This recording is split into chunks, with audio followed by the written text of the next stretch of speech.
இன்ஃபோர்நெட்டின் சமூக பார்வை. அஇஅதிமுகவின் பொதுச் செயலாளர் ஜெயலலிதா அவர்களினுடைய மறைவுக்கு பின்னர் அந்த இடத்தை பிடிக்கிறதுக்கு தீபிகாவும் சசிகலாவும் போட்டியில இருக்கிறாங்க அப்படின்னே சொல்லலாம்.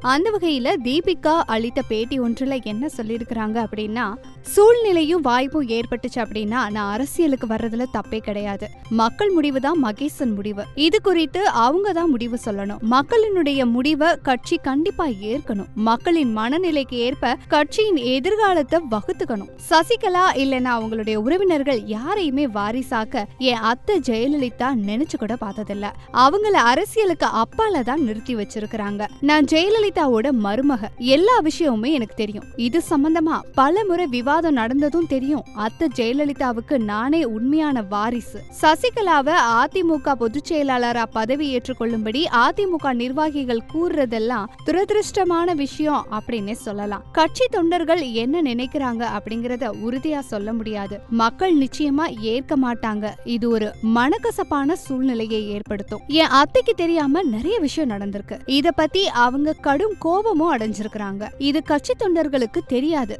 சசிகலாவை தான் வாரிசா அறிவிக்க நினைச்சிருந்தா எப்பவோ செஞ்சிருப்பாங்க. ஆனா ஏன் அறிவிக்கல அப்படிங்கறதுக்கான பதில அவங்களால சொல்ல முடியாது. என் அத்தையோட இறுதி சடங்குகள் சம்பிரதாய முறைப்படி நடக்காதது ஒரு சோகமான நிகழ்வு. உறவினர்களான எங்களுக்கு எந்த தகவலுமே சொல்லல. எங்களை பங்கேற்கவும் அழைக்கல. இந்த சிச்சுவேஷன்ல தீபா அரசியலுக்கு வரணும், அதிமுகவுக்கு தலைமை ஏற்கணும், கட்சியினரும் மக்களும் இதை ஏற்பாங்க அப்படின்னு ஜெயலலிதாவினுடைய ஒரு சில விசுவாசிகள் வலியுறுத்திக்கிட்டும் இருக்கிறாங்க. ஒருவேளை கட்சியில புறக்கணிக்கப்பட்டாலும் ஆர்கே நகர் இடைத்தேர்தல்ல அவர் சுயேட்சையா நின்னு போட்டியிடணும் அப்படின்னு வலியுறுத்திட்டு இருக்கிறாங்க. பொறுத்திருந்துதான் பார்க்கணும். கட்சி பிளவுகளால ஏற்பட்டதுக்கு சுமூகமான முடிவு என்னதான் நடக்க போகுது அப்படிங்கறத. சமூக நோக்கோடு பல விஷயங்களை தெரிஞ்சுக்கலாம். சப்ஸ்கிரைப் பண்ணுங்க இன்ஃபோர்நெட்.